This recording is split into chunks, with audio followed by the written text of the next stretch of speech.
மார்கழி 6வது நாள். திருப்பாவை பாசுரம் 6.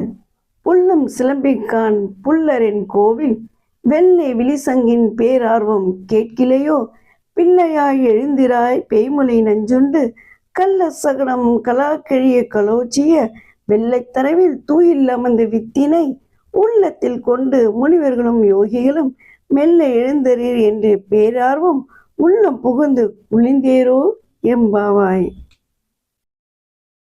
இந்த பாடல் ஆண்டாள் அருளில் செய்த திருப்பாவையின் 6ஆம் பாசுரமாகும்.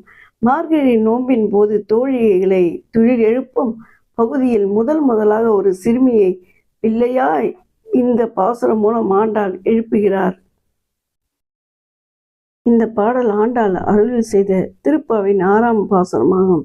மார்கழி நோம்பின் போது தோழியரை துயில் எழுப்பும் பகுதியில் முதலாக ஒரு சிறுமியை பிள்ளையாய் இந்த பாசுரம் மூலம் ஆண்டாள் எழுப்புகிறார். பாசுரம் விளக்கம். பறவைகள் கீச்சிடும் மொழியில் கேட்கின்றன. பறவைகளுக்கு அரசனான கருடனை வாகனமாக கொண்ட மகாவிஷ்ணுவின் கோவில். வெண்மையான சங்குகள் முழங்கும் அந்த பெரிய ஓசை உன் காதுகளில் விழவில்லையா? பிள்ளையாய் எழுந்திராய் பெண்ணை, இன்னும் உறங்கிக் கொண்டிருக்கும் சிறுமியை விழித்து எழுந்து வருவாயா? பேய்மொழி நஞ்சுண்ட கள்ள சகடம் கலாக்கிழிய கலோச்சிய பூதாகி என்ற பேச்சின் மூலையில் நஞ்சை பாவலோடு சேர்ந்து உண்டவனும் வண்டி உருவில் வந்த சகடசூரன் அழிக்கும்படி உதைத்த வனமான கண்ணன் பார்க்கடலில் ஆதிகேசவன் என்ற பாம்பின் மீது அரித்தூயில் கொள்கின்றான்.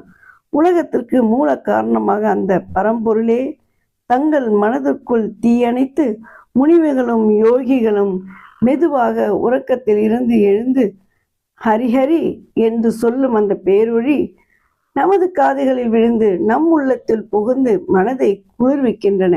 எனவே நீ எழுந்து வா. சிறப்பம்சம். காலை நேர காட்சி. பறவைகளில் ஒலி மற்றும் கோவில்களில் சங்கு ஓசை ஆகியவற்றை விடியலுக்கான அடையாளங்கள் ஆண்டாள் காட்டுகிறார். ஓம் நமோ நாராயணா.